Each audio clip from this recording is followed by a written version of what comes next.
Bueno amigos, en esta nueva oportunidad, en este ciclo de entrevistas que venimos compartiendo con ustedes en nuestro canal, junto a la Universidad Nacional de Misiones también, tenemos la extraordinaria oportunidad de entrevistar precisamente a las personas que más saben respecto a lo que nos está ocurriendo a nivel planetario, con todo lo que hace al cambio climático y con todo lo que hace a la crisis energética y a la debacle y al colapso que se aproxima, que se avecina como un vendaval, frente al cual aparentemente las instituciones, los gobiernos y las empresas no tienen mayor interés más que la espera de la oportunidad de nuevos negocios. Mientras tanto, los seres humanos, mayor porcentaje de población de la humanidad, estamos simplemente siendo espectadores de todo esto y es fundamental, esencial, comenzar rápidamente a arrojar luz y evidencias de gente que sabe. En esta oportunidad, el amigo Antonio Arezzabala, un gran referente a nivel mundial respecto a todas estas cuestiones. Él es geólogo, pero se ha especializado justamente en todo lo que hace a esta particular coyuntura y hoy vamos a hablar con él, no solo para la comunidad de la Universidad Nacional, sino para todos los amigos campesinos y bueno, y amas de casa y todos los que nos siguen en toda Latinoamérica. Antonio, antes que nada, darte la bienvenida y decirte, bueno, un poco lo que te decía hace un rato fuera del aire, que es para nosotros un privilegio poder hablar con vos. Sos un referente para nosotros y para muchos que estamos viendo lo que está ocurriendo en Europa, gracias al trabajo tuyo y de muchos científicos más. Pero Antonio, contame, ¿qué podrías decir respecto a aquello que debemos atenernos aquí en este lado del mundo? Bueno, hay bastante que decir. Lo primero, muchas gracias por la invitación, seguro. Tampoco me eches tantas flores porque, a ver, trabajo dentro de lo que es mi ámbito, que efectivamente es la geología, y en la que se mezclan muchas cuestiones que, eso que comentábamos antes fuera de aire, como tú decías, ¿no? Que tienen a cuestiones culturales, históricas, etcétera, ¿no? Que siempre son una gran ayuda.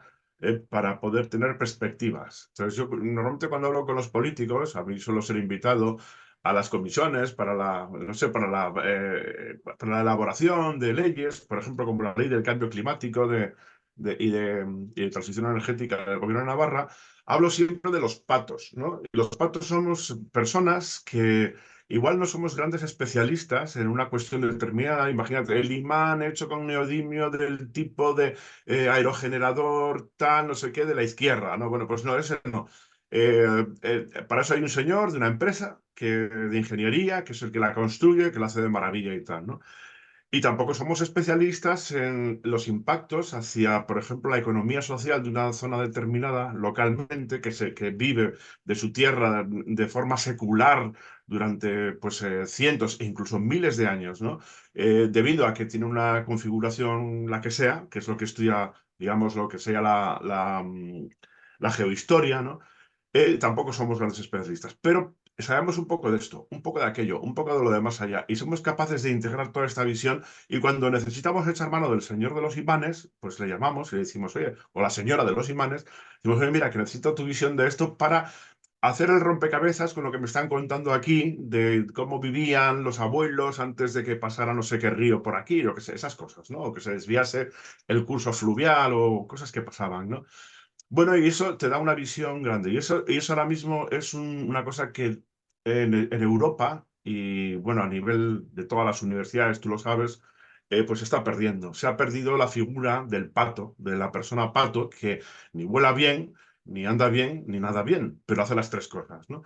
Y, y bueno, pues en cierto modo, las universidades han ido, pues digamos, cogiendo las disciplinas, partiéndolas en trocitos, y cada vez pues salían más ramas, más ramas, más ramas, ya tan específicas que perdías el tronco.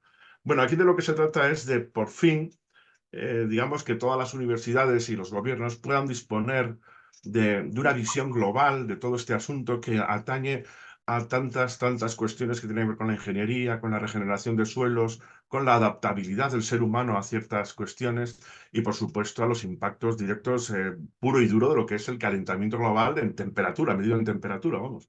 Y lo que yo veo es que quizá Europa es una de las que peor va a salir parada o está saliendo parada en todo esto. De hecho, creo que se está hablando ya por aquí, sobre todo por Centro Europa, que va a ser la primera vez desde la Segunda Guerra Mundial que vamos a estar un año con unas cosechas ínfimas. O sea, el cambio climático y el problema que hemos tenido tanto el año pasado con sequías como con cambios brusquísimos de temperatura. Pasamos, por ejemplo, estos días aquí yo estoy en Navarra ahora, hemos estado a 30 grados casi hace 5 días y ayer estuvimos por la noche a cero. O sea que son cosas que no sé cómo decirte, que estamos empezando a verlo ahora, ¿no? Y eso afecta totalmente a los medios de vida y sobre todo al medio que garantiza nuestra existencia. Sí que he visto que la zona norte de Argentina sería la más castigada con el aspecto, precisamente este aspecto de la subida de las temperaturas. Y de hecho, estábamos hablando antes, también fuera de aire, de aquel diciembre del año 2022 que vivisteis ahí, que tú pasaste hasta miedo y todo, ¿no? Pensabas que os quedabais sin casa o que incluso tenéis por vuestras vidas, ¿no? Eso, cuéntalo tú. Sí, bueno, lo que nos siguen en las redes conocen, ¿no? Porque nos tocó incluso estar al frente de dirigir, ante la ausencia del Estado, estar al frente de dirigir las fuerzas ciudadanas que se iban autoconvocando para tratar de paliar, pero el drama que se encierra en incendios de esta dimensión es que en realidad no hay manera de controlar nada, Antonio. O sea, realmente no está, la humanidad no está preparada, no está Ya, preparada. O sea, estamos hablando de llamas de 9, 10, 12 metros de altura, con una ya, vorágine que no. Entonces tenés estados también muy debilitados, fruto de décadas de neoliberalismo que hacen que dispongan de una infraestructura y de un presupuesto mínimo y acotado, eh, pero aún, te digo, aún si siendo que fuésemos capaces de tener a disposición la tecnología apropiada, no hay forma. No hay forma más que eventualmente tratar de salvar algunas vidas, pero detener los incendios es prácticamente imposible. ya, ya. A nosotros últimamente nos alarmó mucho lo que venimos evaluando, y gracias al trabajo tuyo y de Turiel y de tantos amigos que vienen difundiendo lo que está pasando con la corriente AMOC, que habla de una nueva era de hielo en Europa, pero para América es más fuego, es desertificación y es la sabana. Nosotros acá, Antonio, estamos en selva paranaense. O sea, de hecho, en este mismo momento estás hablando con una persona que está en la selva.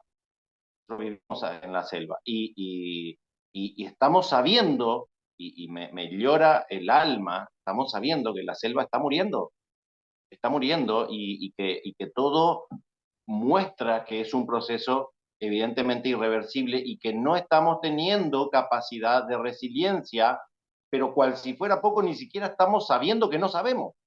Ya. Hoy es curioso porque el otro día cuando me propusiste hablar, tener este debate, esta charla aquí con vosotros y tal, em, claro, yo lo primero que hice fue mirar a ver en los archivos del gobierno de Argentina, a ver qué habían planificado, porque como todos los estados del mundo prácticamente que puedan decir que han sido un poco sensibles a este problema, hemos articulado leyes de adaptación, leyes también pues, de mitigación, etcétera, ¿no? Muchas de ellas están muy bien o son muy modernas si se hubiesen hecho en los años 80 del siglo XX, pero resulta que se acaban de hacer ahora de prisa y corriendo, cuando en el año 2019 yo creo que aquella COP que se hizo en Madrid, que fue bueno, un centro comercial, ¿no? Pero, bueno, pero un poco para difundir productos, sobre todo muchos de ellos petrolíferos, como ha pasado en la última, en Dubái, ¿no?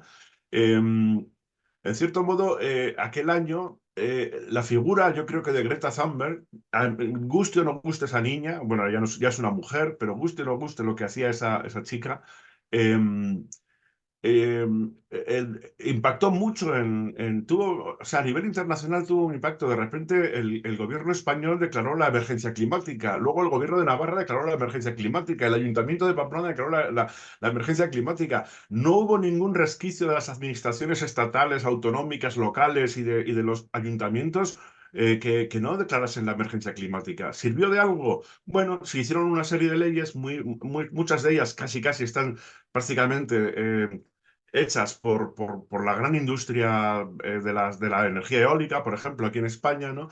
Y ves que es muy vaga, o sea, y encima está un poco como propiciando una nueva burbuja, un nuevo pelotazo económico para una serie de sectores industriales relacionados con la fabricación e implantación de dispositivos, yo los llamo polígonos industriales, pero eólicos o fotovoltaicos, ¿no?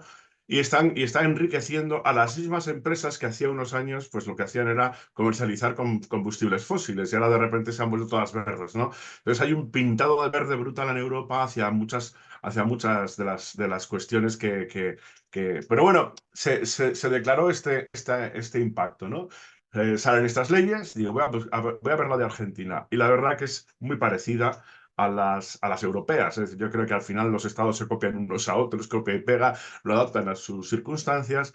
Y bueno, pues sí que resalta el problema de los glaciares en los Andes. Destaca, por ejemplo, también el problema de la subida del nivel del mar en la zona costera de la parte oriental, ¿no?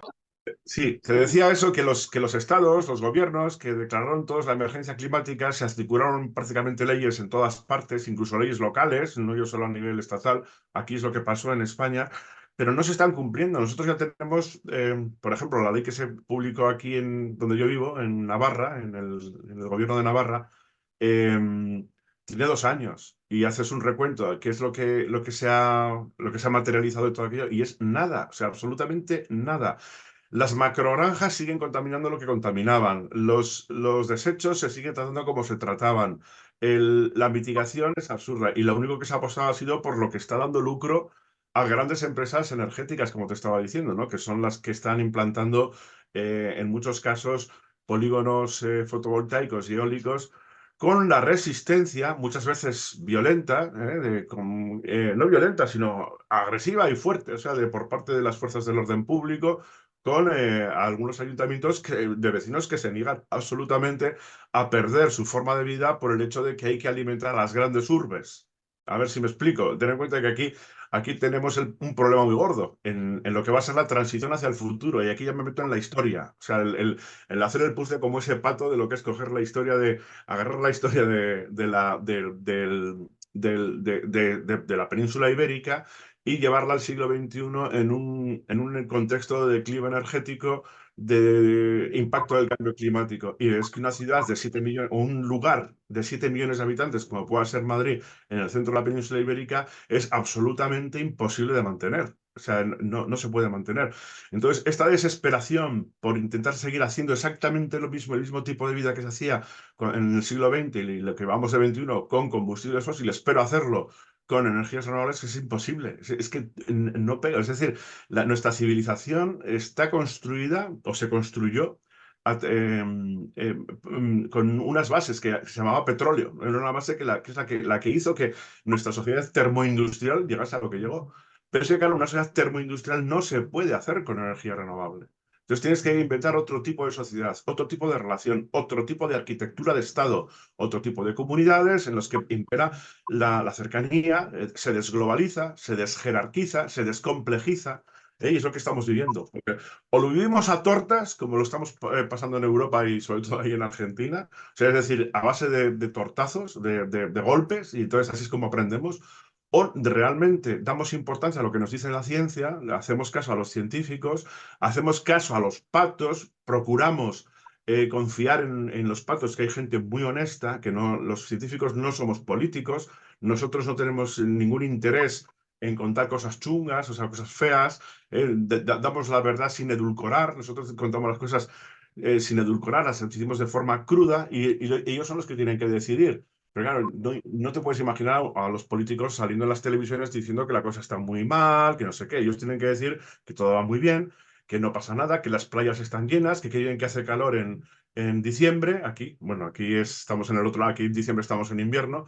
Pero como venga unas navidades con calor y tal, ves que en las playas de Levante la gente va a la playa y eso te sale en los informativos de la televisión como una buena noticia porque se llenan los hoteles, se acrecienta el turismo y hay crecimiento económico. Y realmente es una tragedia porque esa primavera pues no hay agua o tenemos zonas como Cataluña ahora mismo que están con restricciones de agua tremendas, en zonas como Andalucía que no tienen tampoco miles de personas, cientos de miles de personas no tienen acceso continuo a agua potable.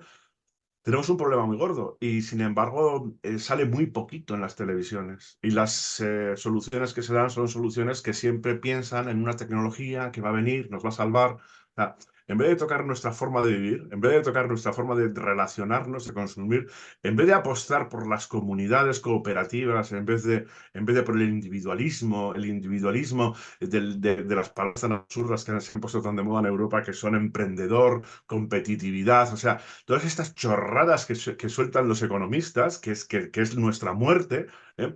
Que igual tuvo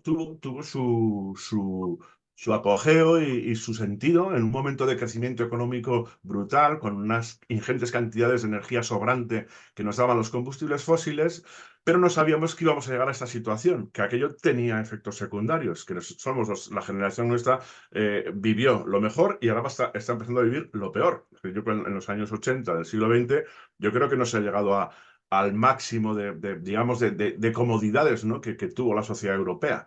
A partir de ahí, ya con Ronald Reagan y Margaret Thatcher y tal, la cosa empezó a disminuir, a disminuir. Llegó el neoliberalismo brutal de los años 90, nos metimos en las burbujas y en la economía especulativa financiera de los 2000 y ahora nos encontramos con que nos está viniendo como un boomerang todo aquello y nos está dando en la cara, sí, pero una torta detrás de otra. Cuando no es a través del clima, es a través de impactos brutales por ejemplo, de inundaciones, sequías, incendios.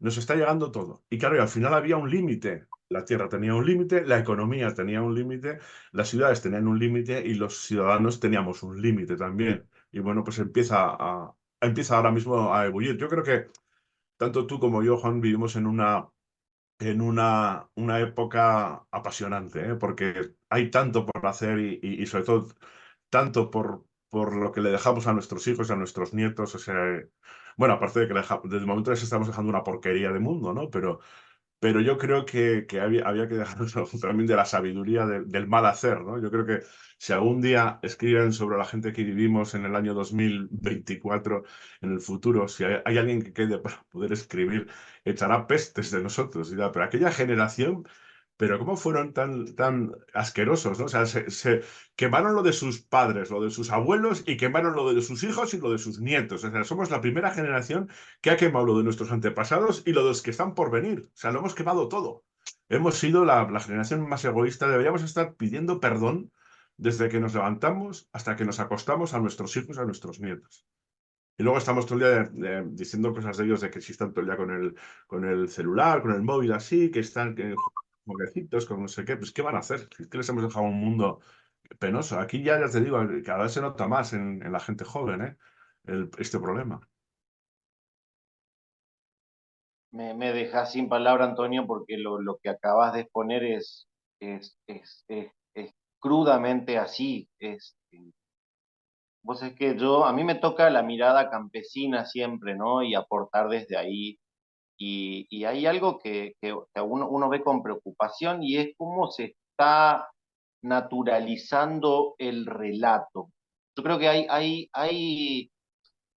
hay mucho de lo que nosotros estamos advirtiendo que ya está sucediendo, ¿no? No estamos hablando de algo que va a pasar, Claro, ¿no? claro. Algo yo veo con preocupación de que al sistema le cuesta muy poco enfrentar todo eso porque simplemente desarrollan el relato de turno, el cuentito, ¿no? Que te va a explicar por qué la harina está tan cara, por qué no hay aceite, por qué no hay, ¿no? Y se está adrede escondiendo la médula del problema, y eso realmente a uno le preocupa. Yo ayer escuché una frase de una amiga, que me la robé, me gusta robar frases, y ella dijo, en un momento dijo algo que me pareció bellísimo, que dijo, para mí dijo, el futuro es ancestral. Y me pareció bellísimo, ¿no? Y es un poco el trabajo que uno trata de hacer, de recuperar las formas, la lógica y la cosmogonía de nuestros abuelos, de nuestros ancestros, de cómo ellos supieron resolver las cosas y cómo nos pone frente a esta impronta de la necesidad urgente del decrecimiento frente a un capitalismo que implosiona. Ujú. Ahora, digo, de acuerdo a tu experiencia, tu conocimiento, tal vez puedas abonar algo respecto a la idea de que nosotros como humanidad ya pasamos por situaciones similares. ¿Qué antecedentes tenemos y cómo hemos sabido resolver estas cuestiones? Bueno, a ver, esto es muy importante porque siempre en estos temas hay una abundancia de testosterona, de hombres, y de ciencia, e ingeniería y técnica. Y se echa mucho en falta en esta evolución hacia la transición ancestral del futuro, se echa en falta a mucha mujer, a muchas mujeres, una visión más femenina y más humanista, no tan científica, sino que aglutine también la sabiduría de nuestros ancestros a través del conocimiento de cómo vivían. Bueno, esto es importante porque uno de los papeles que tienen que hacer los patos es retomar todas estas cuestiones. Esto fue uno de los temas de investigación que me toca a mí con una catástrofe que sucedió aquí en el año 2019. No sé si conoces que en Navarra tenemos unas famosas fiestas que son las fiestas de San Fermín, en Pamplona, en la que, bueno, hay gente que corre delante de los toros. Y al final, bueno, pues es una semana que aquí todo el mundo pues, está de fiesta. Es posiblemente la segunda fiesta más famosa del mundo después de los carnavales de Río, ¿no? Pero bueno, esto aquí venía Hemingway, la hizo famosa, bueno, la fiesta de San Fermín. Bueno, pues en esos San Fermines del año 2019, a 30 y algo kilómetros de donde se estaba sucediendo toda la fiesta, sucedieron unas inundaciones tremendas que no habían pasado jamás, así que no se conocían, o si se conocían, no habían llegado a tal grado de destrucción, de tal forma que el gobierno de España tuvo que de calificarlo como zona catastrófica. Fueron en julio del año 2019. Hubo muertos, hubo grandes pérdidas económicas y, por supuesto, vino un análisis posterior que siempre suele coincidir en todo. Y en el análisis posterior me tocó a mí me adjudicaron, hicimos un libro, una publicación en la que formó parte ingenieros del gobierno de Navarra, historiadores, gente local, gente que lo vivió, ayuntamientos afectados y tal, ¿no? Y a mí me tocó, me dijeron a ver si podía un poco indagar o explicar por qué nuestra generación ha sido tan atrevida al meterse en la casa del río, es decir, la llanura de inundación que nuestros ancestros siempre habían respetado y si acaso hacían pequeñas chabolitas con los aperos de labranza o tenerlas cerca porque era la zona fértil y de repente llega aquí el Homo sapiens del siglo XX y XXI y decide que aquello, pues mira, que poniendo aquí una gran muro de hormigón y aquí un pedazo de presa y no sé qué, no sé cuánto, allí pues pongo aquí un centro comercial, el centro de salud, un centro deportivo, un no sé qué y tal. Y justo prácticamente encima del río, todo lleno de, todo urbanizado, construcciones, urbanizaciones para personas, o sea, vivienda habitual, centros comerciales, centros deportivos, etcétera. Que vino la riada, una riada que además ahora son más frecuentes, alcanzó o superó el periodo de retorno de 500 años, te estoy diciendo, fíjate, o sea que y encima ha pasado, en los últimos 10 años ha pasado como 3 veces, con lo cual estamos ahora mismo, sobre todo en el Estado, aquí en España, se están repasando todos esos periodos de retorno, porque las cosas que antes pasaban cada 500 años, ahora están pasando cada 50 o cada 10. Y las cosas que pasaban cada 100 años están pasando cada 4 años, cada 5 años. Cosas que te decían que iban a pasar cada 50 años, pues ahora son todos los años 2 veces. O sea, es decir, esta es la frecuencia de eventos extremos, tanto de sequía como de grandes inundaciones, como de impactos de cambios brutales de temperatura que afectan a la agricultura, que todo esto nos llevó a replantearnos qué era ese papel o qué había en nuestros ancestros que nosotros perdimos, ¿no? Y sabes qué fue el respeto y la admiración por la naturaleza, porque pasamos de ver el agua del río o del mar o de lo que sea, ¿no? El agua como un elemento que nos daba la vida y que además que crecía, que venía y tal, y que nosotros respetábamos y había un baile de ida y venida. Yo me metía un poco, la brava y tal, pero cuando sabía que iba a venir la cosa me iba. Y si mi generación no lo había vivido, me lo contaban las canciones populares, me lo contaba mi abuela, me lo contaba un vecino mayor y dice, ay, sí, en el año tal aquí pasó esto y tal y cual. Y se sabía, aunque tu generación no viviese porque no le tocaba a esa generación en la catástrofe, lo vivía. Entonces, cuando volvía la catástrofe, había daños, por supuesto, pero estaban muy minimizados. Pero no, llegamos nosotros y decimos por nuestros santos cataplines, vamos a poner aquí los centros comerciales y tal, porque como disponemos de una gran cantidad de maquinaria basada en combustibles fósiles, que son el motor de combustión de las grandes excavadoras, ponemos un muro de 3 metros, ponemos una presa, no sé cuánto y tal. Así que de repente nos hemos rodeado de una falsa sensación de seguridad que es absurda y que nos ha expuesto mucho más. Y nosotros nos hemos expuesto mucho más que antes, mucho más que lo que hacían ellos. Esa mirada de respeto y de admiración hacia la subida y bajada de la mar, de las tormentas marinas, de todos los impactos que tenían, por ejemplo, grandes momentos de olas en las tempestades del invierno y tal, todo eso era admirado. Ahora, ¿qué hemos hecho? Poner chalets y casas de turismo en primera línea de playa, ¿eh? Y claro, que todos los años se lleva la mitad, o se lleva el paseo, o hay unas desgracias tremendas, ¿no? Y esa mentalidad sigue existiendo. Así que entonces, bueno, lo que propuse yo en aquella primera vez fue la retirada estratégica. Imagínate al sector de la construcción y al ecosistema político y empresarial que vive de hacer obras y obras y obras y obras, de poner la maquinaria a funcionar, porque eso supuestamente genera PIB.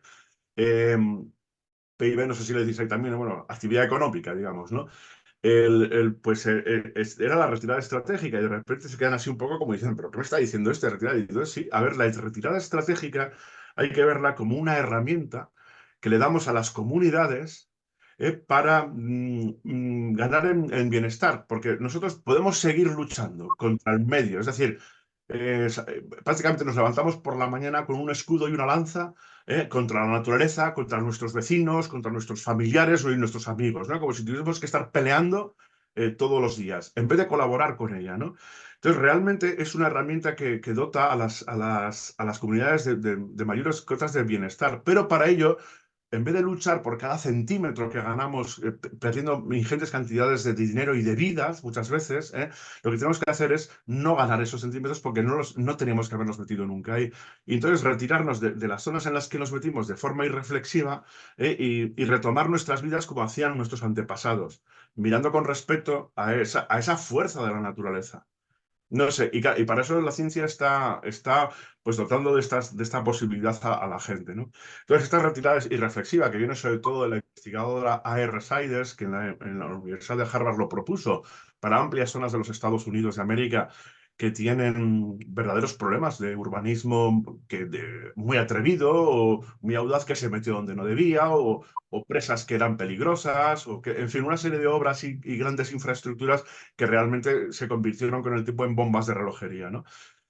Y bueno, pues nosotros estamos en esa situación, lo que tenemos que hacer es ser más conscientes, más paliar esos problemas, copiar esa forma, esa manera de ser, o si quieres, esa disposición interna, porque ya no es una cuestión externa, es una disposición interna que se nos olvidó porque los combustibles fósiles, digamos, alimentaron nuestro ego. Hay una relación espiritual también entre el ser humano moderno y la abundancia de los combustibles fósiles. O sea, si no llega a ser por esas ingentes excedentes de energía que se puso en nuestras manos, en nuestra maquinaria y tal, no hubiese sido posible ni la tecnología ni el individualismo garrafal en el que nos metimos, ¿no? Perdimos los lazos. Hay gente que puede vivir sola hoy, pero sin la comunidad. ¿Por qué? Pues porque realmente la energía necesaria que le daba la comunidad está sustituida por combustibles fósiles. Es decir, que al final te acabas haciendo y no te das cuenta. Vives como un pez metido en el agua y no eres consciente del agua porque no la experimentas, ¿no? Que es lo que le pasa al pez. Solamente se da cuenta de que existe el agua cuando le sacas y se muere y dice, ahí va, pues había una cosa que se llamaba agua, ¿no? Bueno, pues un poco somos así, ¿no? En nuestra sociedad. Por eso sí es verdad que retomar esa forma de vivir de nuestros antepasados es muy importante, porque ellos ya tenían consolidada una cultura con su territorio. A ver, no te quiero decir que la forma del territorio, el clima, la tierra, la roca, o sea, el tipo de litología, el tipo de clima, el tipo de vegetación y tal, no determina tu forma de vida en una zona totalmente, pero sí es la base sobre la que tú construyes tu forma de vivir. Es decir, en la geohistoria sabemos que, claro, tú no puedes ir vestido como vas, por ejemplo, tú ahí en la selva, si te vas a vivir ahora al Polo Norte, ¿no? Como un esquimal. Es decir, el esquimal tiene un contexto que le hace vivir, comer, comunicarse y tal de una determinada manera. Y nosotros en nuestra zona, bueno, pues las áreas locales han vivido una homogeneización mundial. De hecho, hay muchos centros o calles comerciales de Copenhague, de Bruselas, de Madrid o de Barcelona que son exactamente iguales. Es decir, son la misma, es la misma calle. Dices, siempre están los mismos comercios, las mismas etiquetas, las mismas empresas, las mismas tiendas de ropa, las mismas tiendas de comer, comida basura. O sea, es exactamente igual. El paisaje urbano ahora mismo, en cualquier parte del mundo, da igual que Oriente u Occidente, ha habido una homogeneización, ¿no? Y eso solo ha sido posible por la, sí, sí, por la globalización, por el hecho de eso, de esta abundancia energética. Esto nos va a faltar, por lo tanto, no nos queda más remedio que volver a eso de nuestros ancestros, pero con esta vuelta de rosca de haber pasado por el boom de la tecnología, con lo cual sí que podemos articular, hacer convulgar el pasado y el futuro, y encontrar una vida mejor, pero desde luego mucho más sencilla, porque crecimiento, conquistar nuevos terrenos y tal, eso no es felicidad. O sea, es que tenemos muy metido el neoliberalismo y el capitalismo aquí metido, y el crecimiento constante, constante, constante. Por eso cuando apuntabas tú a lo del decrecimiento, el decrecimiento es la única solución que yo encuentro a todo esto, porque lo otro es empobrecimiento. Es decir, esto no es negociable, o sea, el declive no es negociable. El declive se está dando ya, lo estamos viendo en Argentina, lo estamos viendo en Europa, lo estamos viendo en todas partes. Hay una caída constante de la actividad de todos los sectores económicos, incluso los estratégicos. ¿Por qué? Pues porque no llega la energía abundante que llegaba antes. Ahora nos cuesta cada vez más, y además hemos traído el problema del cambio climático y otros más, la pérdida de biodiversidad, el, un montón de cosas. Es súper valioso, te digo que todo lo que estás abonando tiene un valor enorme. Pero me fascinó, me parece que hay un aporte extraordinario en este concepto que vos tirás, que habla de la retirada estratégica. ¿Por qué? Y seguramente, bueno, vos entendés perfectamente esto, ¿no? Pero hace falta que alguien empiece a arrojar luz respecto a cómo vamos a planificar todo esto en pos de que no sea un caos que se lleve puesta tres cuartas partes de la población mundial.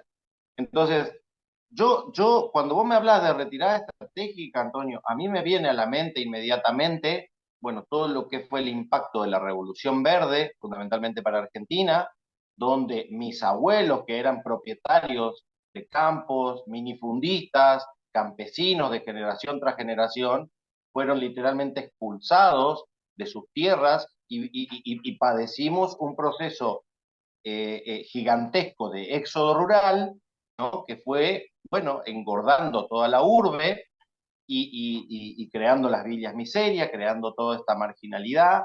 Y de repente, cuando vos me hablas de retirada estratégica, inmediatamente me viene a la mente la necesidad de un pautado, organizado o estimulado retorno hacia la naturaleza, ¿no? No estoy hablando de una revolución cultural china, de llevar a punta de bayoneta a los habitantes de la ciudad al campo, ¿no? Pero si lo vemos con detenimiento, y es algo que estoy buscando hace tiempo que la universidad comience a estudiar, está ocurriendo ya un fenómeno de éxodo urbano. Es decir, el modelo civilizatorio ya está fracasando, y sobre todo lo que hace a sectores medios de la población, que son nietos tal vez de gente que supo estar en el campo, hoy está buscando volver a la chacra, volver al cultivo de sus propios alimentos. Entonces, digo, retirada estratégica, pensándolo, pensémoslo juntos, para América Latina, de hecho, sería, por ejemplo, asumir que el agronegocio fracasó. Nosotros, por ejemplo, el campesinado, ya no estamos pudiendo comprar insumos químicos. Ya no se trata de que si tu harina tiene glifosato, ¿no? Directamente ya no se puede pagar el glifosato, y no se puede pagar el glifosato en el campo, y no se puede pagar la harina en el supermercado. Entonces, eh, digo, se trata la retirada estratégica y el decrecimiento de pensar en un retorno al minifundio, de un retorno a la familia campesina. Digo, otra cosa, no podemos pagar tampoco la urea, no podemos pagar los insumos y fertilizantes químicos por los precios, y que se está escondiendo esa información, porque, digo, la urea es, como todos los fertilizantes, los insumos químicos son petrodependientes. Es decir, hoy están súper encarecidos, pero se está difundiendo en la población cual si se tratase de una coyuntura de especulación y nada más, y no se está viendo de que es un fenómeno que vino para quedarse y para empeorar. Así que, digo, el retorno al pequeño campesino, el retorno a la agricultura familiar, el retorno a la producción de los bioinsumos, como sabían hacer nuestros abuelos. Nuestros abuelos no planificaban un cultivo, sino se pasaban meses antes preparando los abonos que iban a necesitar para ese cultivo, ¿no? Hoy, bueno, todo es automático, las agroveterinarias son un McDonald's, así como pedís una hamburguesa, puedes pedir fertilizantes, herbicidas. Bueno, se cayó todo eso, se nos está cayendo por la cabeza, ¿no? Digo, cuando hablamos de retirada estratégica, por ejemplo, para América Latina, tendríamos que pensar en esos términos y en qué más. ¿Qué estaría implicado en todo esto, Antonio? Hombre, a ver, todo esto tiene muchas vertientes y va a afectar a muchos sectores. La retirada estratégica la van a tener que llevar a cabo los ciudadanos de las grandes urbes, los que yo llamo urbaletos, que desde aquí hubo después, después del gran, de la guerra civil y cuando en cierto modo empezaron a actuar ya el dopaje, ¿no? Fósil en las economías mundiales y sobre todo en la europea y concretamente en España, después de ya en plena dictadura de Franco, aquí hubo un crecimiento económico que se dio precisamente a la entrada de estos insumos energéticos, ¿no? Entonces se dio un fenómeno que era lo que se llama la España vaciada. Se fue vaciando la parte, digamos, rural de España y la gente se fue concentrando en las ciudades porque había una actividad económica boyante en construcción, en industria, etcétera, porque empezaron a venir los alimentos de fuera de tal forma que ahora mismo España, bueno, hay ciudades, por ejemplo, bueno, aquí donde vivo yo, apenas producimos el 10% de los alimentos que consumimos, ¿no? El resto, la gente, la mayor parte de la gente sigue pensando que las lechugas y los tomates nacen en las estanterías de los supermercados, ¿no? Y entonces nada, no hay ningún problema porque como vienen no se sabe de dónde vienen, pues vienen por ahí, ¿no? El problema está que nosotros estamos dando mucho, incidiendo mucho con los políticos en que aseguren la soberanía alimentaria. Lo primero de todo, lo primero, eso es lo primero. Y para ello ahora mismo nosotros tenemos, fíjate, cuando empezó el siglo XX, en España había 3 personas en las ciudades por cada 7 que vivían en el campo. Ahora mismo, en el año 2020, menos de 2, 1,8, una cosa así, viven en el campo y mantienen a los otros 8,9, 8,8, los que sean, que viven en ciudades. Es decir, la tasa se ha ido completamente. Ahora mismo hay, pongamos 2 personas en la zona rural que mantienen a las otras 8, que son los urbaletos. Entonces se consolidó un desprecio que ha sido ancestral hacia la gente que vivía en el campo. Como, estos son unos incultos, unos tal, y se acuñó la palabra paleto. Entonces, se utiliza mucho, especialmente en la capital, Madrid, para referirse a gente, pues igual ruda, que tiene una relación directa con el sector primario, es decir, con la agricultura o la ganadería, son paletos, porque ellos pueden escoger del supermercado por los tomates, las fresas o lo que vienen, las manzanas o lo que les apetezca, un filete o un bistec. Bueno, esto se consolidó, pero esto se acaba.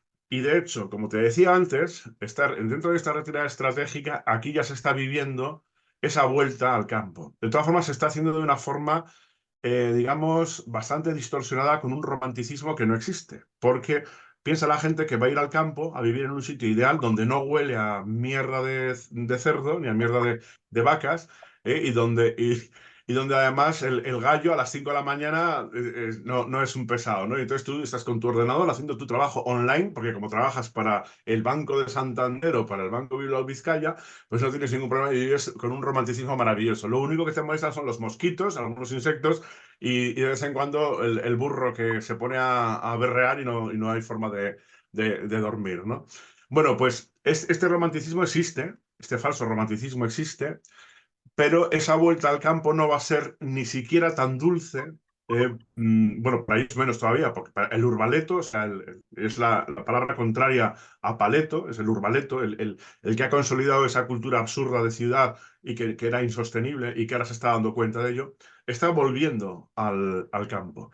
Pero nos encontramos un problema. En cierto modo, nuestros abuelos tenían un clima estable, un clima con estaciones, un clima que en los últimos 12.000 años fue capaz de alimentar a nuestra civilización. O sea, nuestra civilización hubiese sido imposible si no iba a ser por lo que tú dices, porque tenías unos ciclos naturales más o menos rítmicos que te podían hacer el compost, te podían hacer el abono que ibas a utilizar luego como fertilizante, y además tenías claro en qué época florecían tales frutas, no sé qué, o en qué época se reproducía el ganado, lo que sea. Y todo eso era rítmico.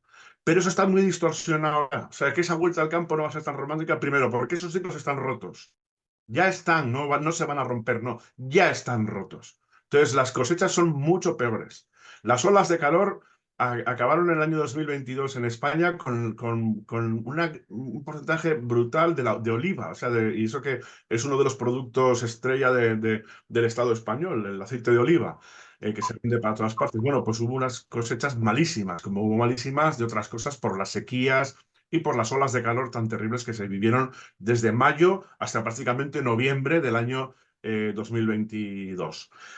Bien, eso por un lado. Por otro lado, los suelos están envenenados.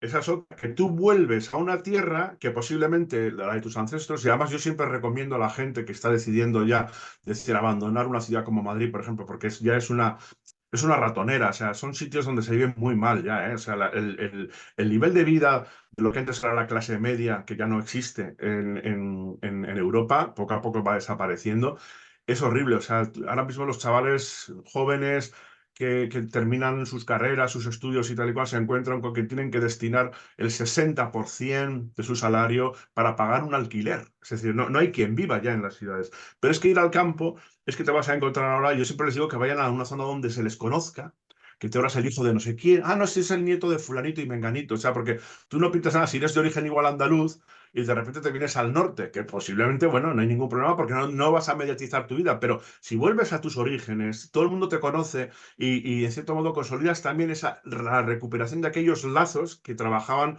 en cooperación antes de la irrupción de los combustibles fósiles. Y eso sí que era una energía. Eso sí que era una gran fuerza de energía.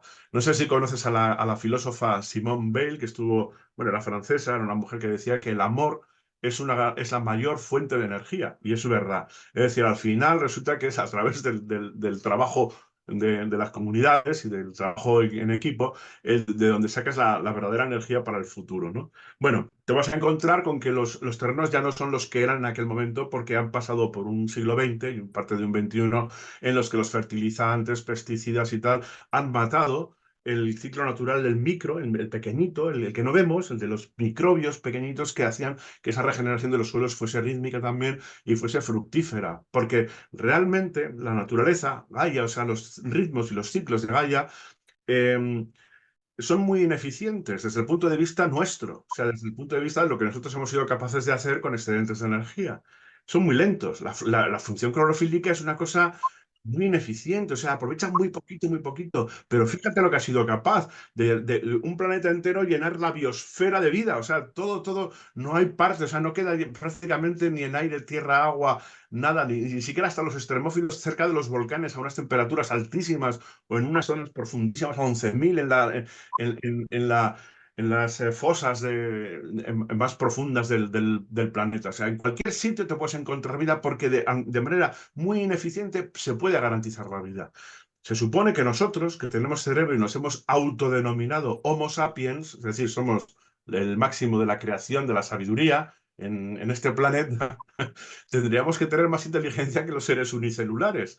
Y los seres unicelulares, cuando los aíslas y les echas mucha comida, echas bien tú tomas un recipiente, lo llenas de bacterias, lo llenas de azúcar, y estos crecen, se disparan hasta que llega un momento que se han comido todo. Y entonces en ese momento ya no pueden seguir adelante, ¿no? ¿Qué pasa aquí entonces? Pues que empiezan a comerse unas a otras, o incluso algunas se especializan, cambian las mutaciones y se especializan en comer cosas que antes eran tóxicas y ya no lo son, ¿no? Bueno, es una evolución muy rápida, puesto que tienen ciclos de vida muy cortitos y lo podemos observar con el tiempo, pero sí que se produce una subida muy grande de la población y una caída importante. Uno de los collares que nosotros no nos atraemos todavía a nivel global para poner al perro es el problema de la superpoblación. A ver, ¿hay comida para todos? Posiblemente sí, Dicen muchos autores que podríamos tener comida perfectamente para alimentar a más de 10.000 millones de personas en el planeta.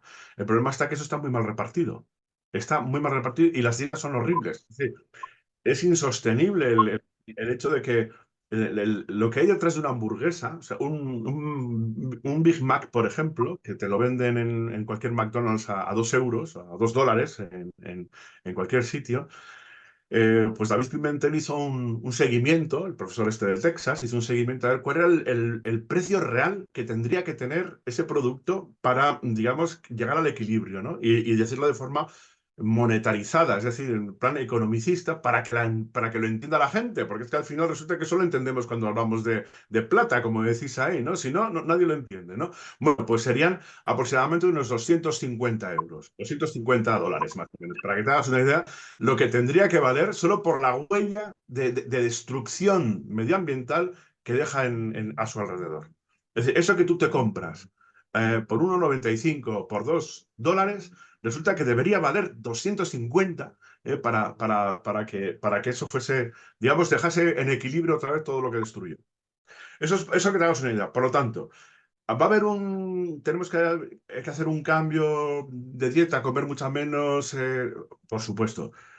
Otro de los lujos que no nos podemos permitir son los ricos. Es decir, no podemos permitir que existan multimillonarios en el planeta que además toman sus aviones para pequeños aviones tal, que van para ir de aquí a una fiesta o no sé qué.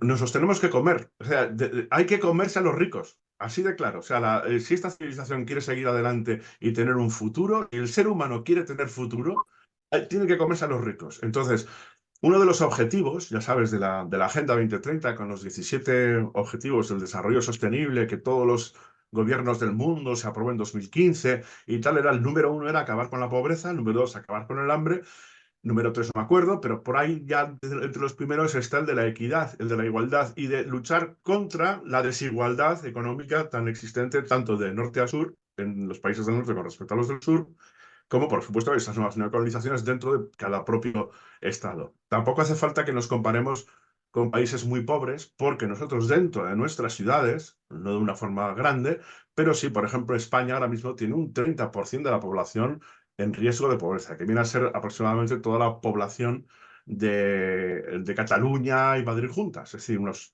15 millones de personas, más o menos, un poco más, ¿no? Pero bueno, en ese caso estamos hablando de que un 30%. Esa gente tiene tanta riqueza como tres personas en este estado, que son Amancio Ortega, que es el dueño de Inditex, Zara, las tiendas Zara, Springfield, todas estas tiendas de ropa, donde la mayor parte en muchos de los sitios donde se trabaja son niños esclavos, o sea, que están catalogados por la ONU como esclavitud, que es esclavitud infantil. Hay unos 3 millones de niños aproximadamente ahora mismo en el planeta trabajando en minas de coltán o en el sector textil en condiciones de esclavitud. Es decir, cuando nosotros fuimos metiendo el carbón, el petróleo, el gas, el uranio, las renovables y tal y cual, no acabamos sustituyendo toda la mano de obra, la energía que venía de la esclavitud. De hecho, hoy en día hay 30 millones de esclavos en el mundo, aproximadamente. Estos son datos de la ONU. Esto quiere decir que no hemos sustituido. El carbón no vino a sustituir a los esclavos. El petróleo no sustituyó ni al carbón ni a los esclavos. El gas no sustituyó ni al petróleo, ni al carbón ni a los esclavos. Las modernas renovables se han venido a añadir otra vez al mix. Seguimos con más esclavos que nunca, consumimos más carbón que nunca, más petróleo que nunca si pudiéramos, y el gas pues hasta que reviente todo, ¿no? Y lo que estamos haciendo es meter más, más, más, más y más porque somos unos auténticos drogadictos y dependientes de todo esto. En este momento irrumpe esa transición llamada verde y tal y cual, que aparece sobre todo a partir de la pandemia del año 2020, y se apuesta por una transición que está basada en una minería, que es una minería sobre todo de tierras raras, especialmente el cobre, para, digamos, digitalizar y electrificar toda la economía.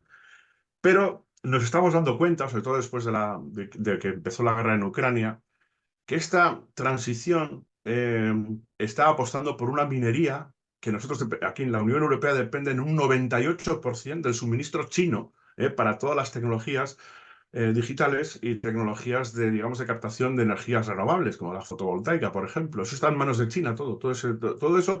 Ellos tienen una energía con un gobierno que es capaz de ocupar su economía, pues porque la tiene controlada y es capaz de ser el número uno. Nosotros también tenemos tiras raras, pero si nos ponemos a triturar cordilleras, como están haciendo en Chile, ya ahora mismo para sacar la misma tonelada de cobre que sacaban hace 100 años, ahora tienen que triturar medio, no te hace la cordillera de los Andes, pero tienen que triturar montañas. Y eso no se hace de otra forma que con gasoil, es decir, con combustible fósil.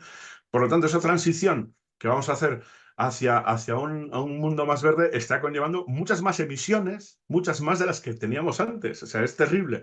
Con tal de no decir, oye, vamos a dejar de crecer, vamos a olvidarnos de seguir creciendo y vamos a pilotar ese decrecimiento para vivir todos en paz y en armonía, bueno, pues eso es lo que se van a encontrar la gente que va a ir al campo. Se van a encontrar otra vez una situación climática, estratégica y sobre todo geológica y edafológica que no es la que tenían nuestros abuelos. O sea que no va a ser un camino de rosas, ¿eh? Quiero decirte que el irse al campo ahora mismo, a ver, es una aventura y no va a ser muy fácil. Por lo tanto, hay que poner todas las fuerzas de los gobiernos, todas las fuerzas de las comunidades, todas las fuerzas en hacer esto lo más amable posible. ¿Y qué se está haciendo? Pues todo lo contrario, seguir luchando por un mundo que es imposible de seguir manteniendo. Queremos seguir avanzando, avanzando en un callejón sin salida. Entonces, bueno, hay que despertar sobre todo a nuestros políticos. Pero bueno, aquí yo creo que el papel de los medios de comunicación es fundamental, ¿eh? El papel pedagógico que tenían hasta hace unos años los medios de comunicación es una batalla perdida, porque ahora mismo los medios de comunicación pertenecen a grandes firmas financieras, a fondos buitre, a grandes empresas que están comprando todos los sectores, el sector de la vivienda, el alquiler en las ciudades, el turístico y todo, pues han cogido también como parte de su rompecabezas y de todas sus empresas muchos medios de comunicación. Entonces los medios de comunicación pues no te van a contar nunca estas verdades, ¿no? Que decimos nosotros. Y encima, claro, cuando nosotros salimos a decirlo de esta manera tan cruda como yo te lo estoy contando aquí, pues intentan callarnos. Y de hecho eso está sucediendo, ¿eh? Nosotros hemos hecho varios programas con represalias por parte de algunos gobiernos o empresas. Antonio, mira, yo te puedo contar que yo sé que hay mucha desinformación respecto a las luchas que se están llevando a cabo en América Latina.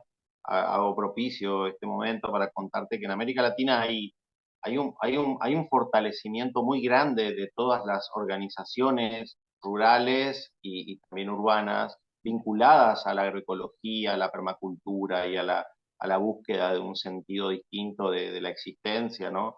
Y en este sentido yo vengo desarrollando una teoría, quería compartirla con vos, que tiene que ver con que de alguna manera podríamos tener como síntesis política, es una palabra que también me ocupa recuperar, la palabra política, eh, como síntesis tal vez que la agroecología es un poco el camino, ¿no?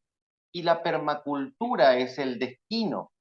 Porque cuando te escucho a vos desde hace tiempo y lo escucho a Turiel y a Bordera también, ¿no? Que nos hablan de este decrecimiento necesario y pienso y reflexiono y medito sobre las cualidades que vaya a tener esas nuevas sociedades. De lo que estamos hablando son de sociedades permaculturales, sociedades sustentables. Y la permacultura viene siendo un concepto que culturalmente se nos impone como de hippies, como de marginales, como de cosas que hacen algunos agricultores, ¿no? No desde, digo, porque no se está poniendo en cuenta de que la agroecología no puede sostener la sociedad de consumo.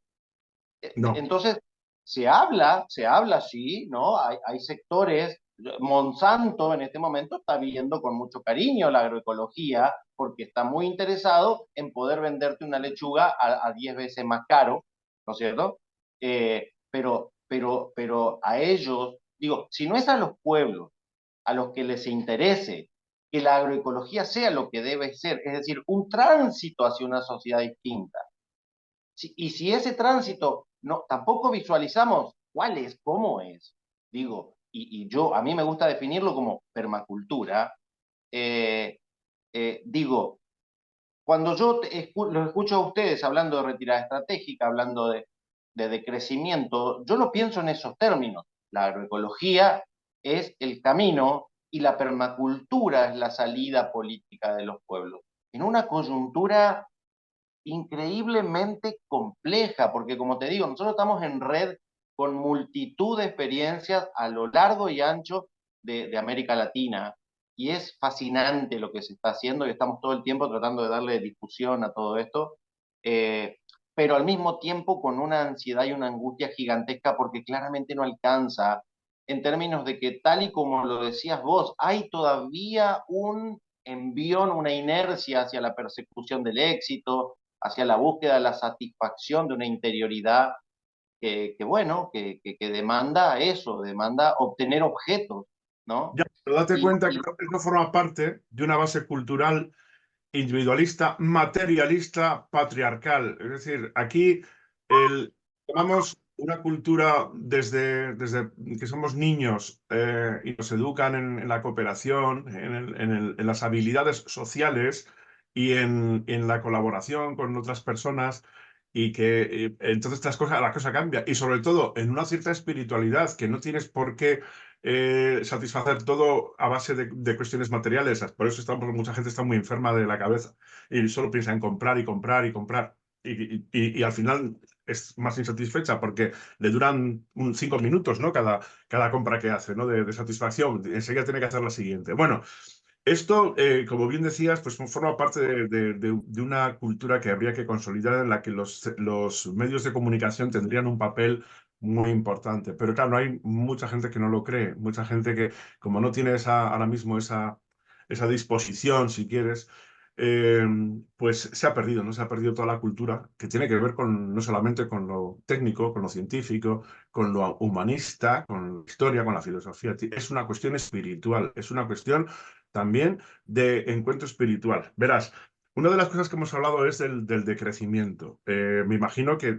hablando, tú conocerás el trabajo que se hizo en el año 1972, ¿no? El de los límites del crecimiento, que lideró Donella Meadows y que, bueno, llegaron a la conclusión de que esta década, la década de 2020-2030, en el mundo, sobre todo en el mundo, digamos, desarrollado, occidental, se iba a producir un choque con los límites biofísicos del planeta y entonces se acabó el crecimiento. Es decir, si no era por una falta de recursos o por una dificultad cada vez mayor para acceder a los recursos que nos llevaron hasta, sobre todo, la gran aceleración que se produjo después de la Segunda Guerra Mundial, era porque los impactos ambientales eran tan grandes que es que se producía una frenada al crecimiento económico justo en estos años, 2025, 2026. Pero ahora mismo pues habría un problema ya de caída, ¿no? De la producción industrial que nosotros estamos viviendo, sobre todo en Europa, pues a través de Alemania, por conflictos, etcétera. Todo eso traerá conflictos que están dentro de todo el conjunto de problemas que nos vienen y se acabó el crecimiento. Es decir, nosotros ya estamos viviendo esa vuelta, digamos, hacia atrás o si quieres hacia abajo, ¿no? En lo que es una economía que se va retrayendo. Entonces, esto lo podemos hacer de dos maneras. Una es el fascismo, que lo soluciona, o sea, un ecofascismo, un neofeudalismo, unos sistemas totalitarios igual que solucionan el problema, simplemente por el hecho de que hay una élite que se aísla, que dispone de los recursos muchos de ellos renovables, verdes, con agricultura ecológica, con lo que quieras, pero no deja de ser un fascismo. Y otra es una manera democrática de hacerlo. Es decir, haciendo como dice la Agenda 2030 y el objetivo número el que sea, que hay que evitar que haya esas diferencias de riqueza y apostar por la equidad y por la igualdad, pues hacerlo de verdad. Y hacerlo de verdad de tal forma que es que no podemos permitirnos, es que además no podemos permitir que alguien explote el planeta en detrimento de muchas otras personas, que es lo que hemos estado haciendo las civilizaciones occidentales prácticamente desde que, entre paréntesis, descubrimos América, ¿no? Porque allí se fue un señor para allá, descubrió un sitio que había mogollón de oro, montones de cosas y tal, y claro, hubo un saqueo completo al continente, que luego se replicó en África, en Asia y en todo lo que se pudo. eh, mira, Antonio, quisiera ir como cerrando todo esto, en primer lugar, manifestándote el agradecimiento mío, de mis hijos, y subrayo de mis hijos, porque un poco el motor de la labor de uno siempre es ver qué carajo a dónde estamos soltando a nuestros hijos, ¿no? Pero también, y se lo dije a Sebastián Piñeiro recientemente en una entrevista muy bonita, también quiero agradecerte en el nombre de los 26.000 pequeños campesinos que somos en nuestra provincia de Misiones, pero también me tomo el atrevimiento de hacerlo en el nombre de los cientos de miles de pequeños campesinos que somos en América Latina, y hacerte saber desde tal vez un abrazo virtual, de que no estás solo, de que por favor no te rindas, de que sepas que es una batalla que en realidad, tal y como estas bienaventuranzas que contaste con el volcán Laki, es una batalla que a pesar de lo que se diga, la estamos ganando, pero lo estamos haciendo como Dios manda, es decir, por abajo, ¿no? A través de las micorrizas que transmiten la energía y la información, ¿no? Al igual que cómo funciona en el monte, en la selva, también nosotros nos estamos estableciendo en redes y en vínculos, dando una batalla gigantesca que tal vez no se vea desde el otro lado del charco acá, del océano, pero que estamos, Antonio. Entonces, Lo sé, lo sé. eso, decirte gracias por tu trabajo, por tu labor. Sé Bueno, que a uno también le toca ver que a veces cuesta, como decimos en Argentina, a veces tenemos que remar en dulce de leche, se hace pesado, pero tal vez hay una lucecita interior en uno sabiendo que no está solo. Y en ese sentido, bueno, dejarte un pequeño espacio para que en breves palabras puedas sintetizar qué le diría Antonio Arezabala a los pequeños campesinos bueno, a la población pobre, ¿no? Al trabajador de pues América mira, Latina en me esta voy a situación. despedir, me voy a despedir, aparte de dándole las gracias a todas las personas que, bueno, van a tener la paciencia de escucharme. Me voy a despedir con una anécdota que le pasó a Donella Meadows, precisamente, que es la que escribió o la que vaticinó, en cierto modo, este fin del crecimiento que nos toca vivir ya, ¿no? Y es que cuando ella nos dejó en el año 2001, murió de un cáncer, luego ya sabes que quien se dedicó a divulgar toda la obra y el trabajo y hacer las revisiones fue su marido, Dennis L. Meadows. Ella le preguntaron en el año 2001, un poco antes de morir, dice, oye, ¿tú cuál crees que en ese momento, en el año 2020, 2030, en esa época tan tremenda, será lo peor que le pueda pasar a la humanidad, ¿no? Va a ser el cambio climático, va a ser el problema de los recursos, el petróleo, el gas, el uranio. Y dice, no, ninguna de esas cosas. Lo peor que nos puede pasar, dijo ella, es que acabemos perdiendo la capacidad de atención entre unos y otros, de atención no solamente de atender y escuchar, sino de atendernos, de colaborar. Y eso fue lo que y quedaron todos los periodistas así. Esperaban una respuesta muy técnica y lo que dijo ella, no, el problema va a ser si perdemos la capacidad de atender y escucharnos y ayudarnos unos a otros. Eso fue lo que dijo y con esto me despido. Bellísimo. Hay una frase que nosotros siempre usamos para todo nuestro trabajo en redes y es que volver a la naturaleza es volver a ser humanos. Así que claramente lo peor que nos puede pasar es perder esa batalla y deshumanizarnos por completo. Te mando un fuertísimo abrazo, Antonio, muy Igualmente. agradecido por la Otro oportunidad para... y estamos en contacto. Muy Estamos en bien. contacto. Gracias. Adiós.